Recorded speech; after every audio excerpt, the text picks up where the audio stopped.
like based off all that, like when did you start implementing? Like when did you start coming back around to, start doing some of these things like mountain biking, skiing, surfing, all this, to kind of put that back in your life? Was that right So away, or no, go ahead? when I got out of the Navy, I got back into mountain biking, right? When I was medically discharged out, surfing and mountain biking, that kept me alive. If it wasn't for that, like I would be in a dark, deep place, right? So I got back in that immediately skiing back on the mountain again. And then I just stayed focused. And I was like, all right, I got to get back where I was, right? Get back into some type of pipeline for special operations and get in there. And when I got back, I was going through the Q course after I met all my gates, basically like, hey, you're going to make this, right? Then I started biking again because I didn't want to get injured. Like my biggest fear was getting injured and getting dropped out of training again, right? So I Right. was like, hell no. So I was like, I can't be out doing stupid stuff in my off time to risk injury. And once I graduated, I got right back on the bike. And my big thing was like between deployments, just trying to get out there and just for cardio shape, right? Staying Right. in shape. And I did that. And then I got, when the war really, like we were hard and heavy in Afghanistan, I just didn't have time for anything. Even when I was back, I was training and I couldn't get injured, just trying to fight that. And then it was 2017. I was like, okay, I've basically met the pinnacle of my career. I've accomplished everything I've wanted to do. I was like, I'm getting back out. I don't care if I get injured. I'm like, I want to get back Right. out and start again, right? 2015, 16 is when I got treated for all the heavy metal stuff. So, that was a big wake up call again. I cheated all the health stuff that all these other veterans are dying from, suicide and cancer, right? I made it past that gate. 2012 is when I hit that wall. And I got out of the other side of that. And I'm like, all right, time is my most valuable resource, right? Besides family. I was like, I'm never going to waste another day again, right? I've had this opportunity. I keep cheating death, whether it be downrange or at home. I was like, I'm never going to waste another day again. So it was like, get your ass back outside and live. And, that's like the soft lead mantra, right? Like die living. Mm-hmm. And once you've cheated death and you've seen your friends die from suicide and cancer, you take life a little more seriously, and you don't take it for granted, right? So I wanted to make sure that every day I had the opportunity to do stuff, to live and unplug from the things in my life that were causing me stress and illness. I was going to go towards that side, right? The things in life, the stressors that we voluntarily expose ourselves to, try to mitigate those and minimize those and get out and do stuff that's healthier for me. So once you put it in perspective and see it, it's an easy decision. I never like we talk about dirt therapy and all these things, but didn't want to associate the things I loved as therapy. Really, that's living. That's Right. what therapy. I don't want to call it therapy. What's the opposite of therapy of self destruction and patterns of damage and dysfunction? Right. Those are the things we drove ourselves into voluntarily, and then like why am I the way I am right now? Right. Or Right. like are all these people feeling depressed and anxious and fatigued and gaining weight and having all these things? It's because of the amount of stress we subjected ourselves to willingly and threw ourselves in there and didn't really understand how is it affecting us until our that was a Freudian slip, until our health forced us to change, right? Right. You're We all do these things and think we're indestructible. All of a sudden you get a health scare and it's like, oh, I have to take this stuff seriously now, right? So what I've tried to do is prioritize those things that are healthy to keep myself out of the doctor's office. And that's why I teach it now, because we take it for granted when you're young. You think you're indestructible until you're in the emergency room, right? And then you're like, okay, wake up call.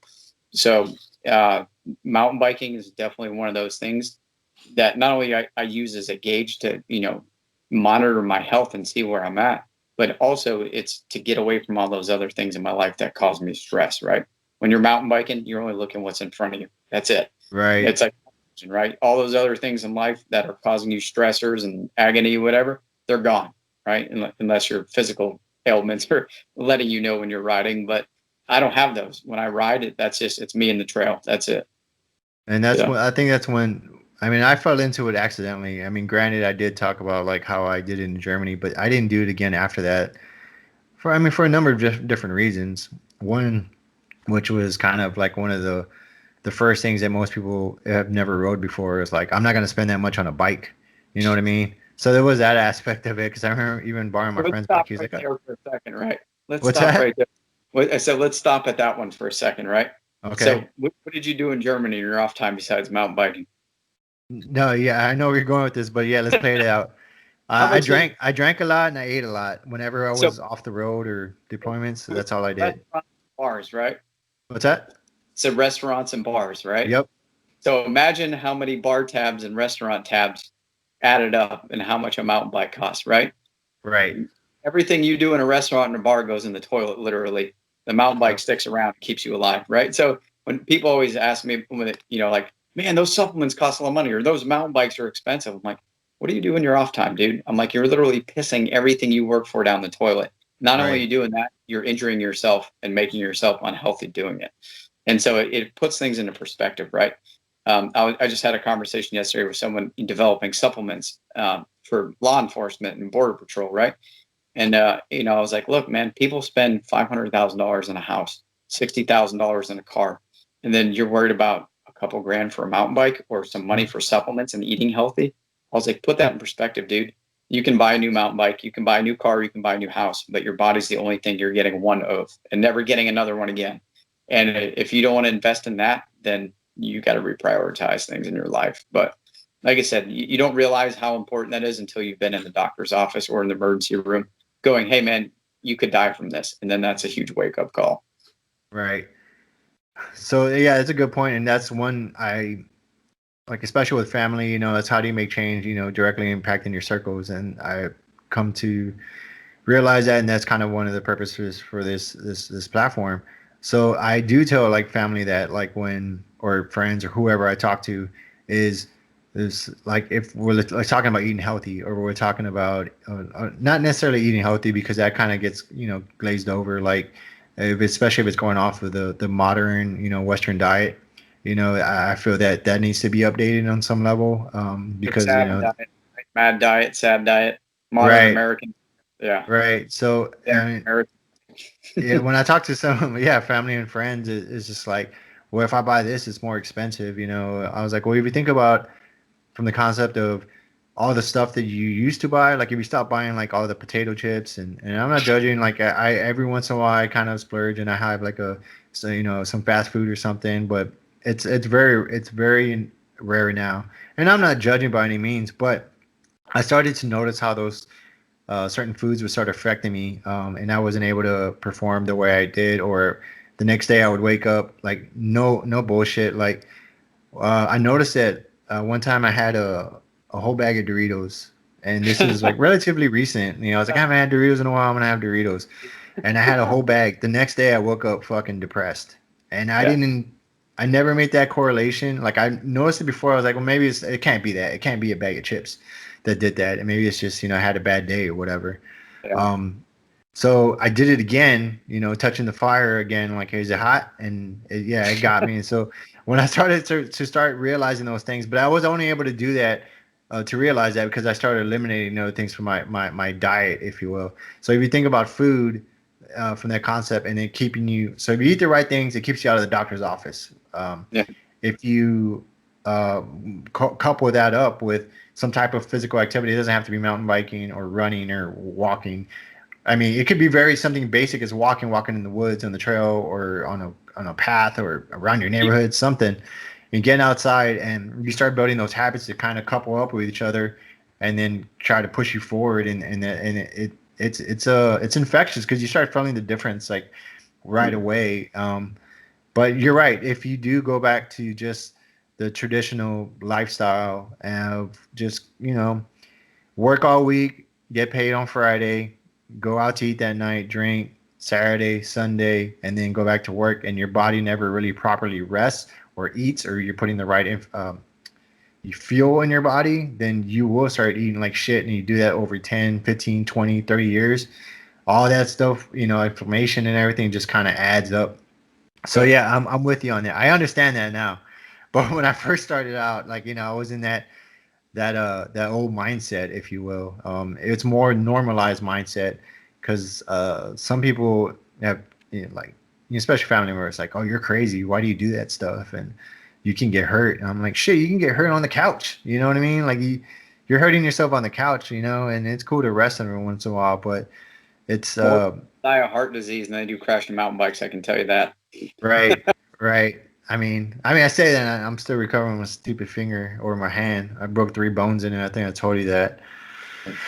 So we kind of glazed over, not glazed over, and maybe, but if you don't feel comfortable talking about it, but you talked about in 2012 how you something about hazardous metals kind of affected you. Is that what led up to? So I didn't know what it was, but basically from 2007 till 2012, I was dragging a dead body, right? And I didn't understand what was going on. All I just knew it was just massive fatigue, headaches, gaining weight, hair started thinning, turning gray, falling out. I'm like, what's Wow. going on? Like aches and pains everywhere again, which I never had. And I'm like, man, I feel like I'm back in buds, right? I was like, something's happening. And so you don't want to say anything because you don't want to be ripped off a team. So you gut it out and you do everything you can on your own to self medicate and power through everything. And I did that for about 5 years. Then it was like my whole world was falling down around me. Right, relationships, job performance at home. Deployment was the only place I could excel. Like I was a rock star in deployment, but when I came home, it was like overwhelmed. Right, It's and could interesting how that works too. Sorry, yeah. go ahead. No, it's because you condition to that environment. That's, when your brain's working at like 40% capacity, it does all the things it knows by instinct, right? Like so you always say you go fall back on your training, right? When bullets are flying, you just do, you don't have to think. And that's true, man. Like that's when you condition from that environment and you do it well. When those things happen, you perform better under stress and that type of stressful environment. So that's what we condition our whole life in training to do. So when it's happening, it's easy, right? But it was coming out of that environment trying to learn new things or adapt to new environments, so you struggle. And a lot of people call that PTSD, and I never had PTSD in the sense of, I relived events over and over again, or got, couldn't turn my back to the wall or startled easily. I didn't have any of those issues, but I just couldn't adapt to my new environment, and physically and psychologically I was having problems with it and didn't know what it was. But in the long run, it was too much of my environment all at once, right? And that's allostatic load. That's allostasis, how you adapt to your environment. And my body psychologically and physiologically was maxed out. My bucket was overflowing, right? And then your body, when it maxes out with that, your nervous system, it says, hey, dude, enough. You slow down or we're going to force you to slow down. That's what your body does. And your metabolism shuts down and slows you down. And then what do we do to adapt for that? Massive amounts of caffeine, right? Right, So and think about vitamin M. yeah, exactly. So, energy drinks, whatever you could do to overcome that fatigue and that metabolic dysfunction, you just, oh, I'm going to exercise my way out of this, and that's what I tried, and it did not work. I was starting to get injured, right? So you're talking about knees, hip, shoulders, all those things that can't repair, start getting sore and achy again. That's what was happening. I was starting to get all those musculoskeletal injuries, and it's like, what the hell, man? The more you work out, the better you're supposed to be, and the more weight you're supposed to lose. I was getting the opposite effect. I was catabolic, so I was wear and tear and breakdown. So I started applying everything I learned as a Green Beret to my health. I was like, okay, what's causing me to feel this? I'm a why guy, right? I'm a big picture. I'm a global thinker. And I'm like, I want to know why. I don't care. I know what is happening, right? But I want to know why this is happening. And so I just looked at my environment, look at the same way I did as a Green Beret was, okay, define the operational environment. What is in there and what are the threats in that environment? How does it affect you? And then based on those threats, develop a course of action to protect yourself from those threats and operate, optimally. And I was like, wow, that's kind of like health. I was like, these things work the same way. So I was like, let's apply them. So looked at my environment, blast overpressure, heavy metals, medications we were forced to take, stress, sleep deprivation, infectious agents overseas, looked at all of these things and horrible lifestyle, right? Being on the go, 110 miles an hour, with never touching the brake pedal or doing any type of repair or maintenance. I'm like, okay, let's prioritize and see which ones are the greatest ones. So in that time frame between 2007 and 2012, I lived in shoot houses and behind every single weapon system I operated and maintained. And I did it in a high threat, high stress environment. And, living off Red Bull and beef jerky downrange, not the greatest nutrition. Rippets. Uh, Yeah. yeah. And then taking mefloquine for 6, 7 months at a time for my first 2 deployments, that's when everything hit me like a freight train. I was like, what the hell is going on? And I went and looked at all these things. I said, okay, if all those things are my environment, then I know they're there. You talked about the fire, right? Getting burned. If I know, I throw myself in a fire, I'm going to get burned, right? How bad I get how bad I get burned depends on the circumstances, conditions, and influences, right? What I'm wearing, how strong the fire was, how long I was in the fire. That's the operational environment. It literally defines the operational environment is conditions, circumstances, and influences, right? I'm like, holy crap. Okay, if those things are knowns, then they have known effects. I looked at the health effects of every single one of those things and looked at what it did to the person. And I was like, holy crap, that's like I'm literally experiencing every single one of these things, right? Neurotoxicity, sleep deprivation, inflammation, all those things that are associated with the health effects of the operational environment. I'm like, wow. I was completely oblivious to all of this, right? And so I was like, okay, if I know this does the damage, we're talking about the fire, then I can detect it in me, the dysfunction from that environment. So I went and learned about all the tests to get done to look for stress, metabolic dysfunction, toxic exposures, right? Mitochondrial dysfunction, all those things, and had them tested by a doctor who specialized in functional medicine. He's like, holy crap, dude. He's like, your metabolism's shutting down. You have mitochondrial dysfunction. You're packed full of heavy metals. You got low grade, chronic, low level inflammation, insulin resistance, all these things. I'm like, how the hell is a dude who exercises as much as I do have all these problems? Or he's like, bud, if you're working in that environment and you never do any type of repair, you're never going to overcome all those things. And you're not going to adapt to that environment the way you're supposed to. So your body's building up and overburdened with toxins. It's affecting your kidney and your liver. And think about that for a second, right? So with massive amounts of toxins in your environment and your body not clearing them, what do you think drinking does in your off time? Yeah, it just compounds it.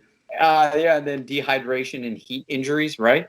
So And then it imagine being also affects your sleep too. You don't get a proper sleep. People think you sleep better when you drink. I used to think that, like, hell yeah, I'm gonna sleep good tonight. But the yeah, more and more I did the research, kind of like you, I mean, the more and more I understood, like, I'm just fucking my world up more. bingo. Yeah. And I was like, oh crap. I was like, that was a wake up call, right? 2012 was a massive wake up call. And that's what I knew if I had these issues, that all the dudes I worked with had these issues, right? And by the way, this isn't just a military problem. This is everybody, right? Hmm. Both my brothers are firemen. I always say that. But talk about working in a toxic, high stress environment full of trauma and then sleep disorders, right? Abnormal sleep shifts and all those things. I was like, holy crap, this affects everybody. This isn't just a military problem. So I was like, I got to do something about it. And that's why I started the Soft Health Initiatives program, right? 2012 was the incipient phase where I was like, okay, we have to do something, the call to action. And then by 2013, we had it implemented with Task Force Dagger. So talk about tilting windmills, like trying to tell the military that, hey, the things we do all the time are causing cancer and leading to suicide. Right. It was not well received at that time, right? And then by the time, I think it was like 2015 when the suicide epidemic really started picking up, Hmm. and then cancer epidemic, people started waking up to that. People started talking, and they're like, "Hey, we got a problem here." And then, that's when the military really started paying attention to this stuff. And honestly, it wasn't until the lead. I was able to detect the lead with the KXRF X-ray in my bones. Where Right. they used to ask me, "What's the smoking gun?" And ironically, it was the thousands of smoking guns that I was exposed to every day, and it was the heavy metals from that I was breathing and ingesting in. Think of any type of toxic emission, whether it's munitions, aircraft solvents, fumes, burn pits, air pollution, whatever it was.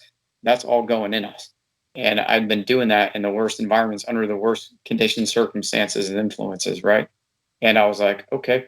I was like, you can see the smoking guns if you start testing people and looking at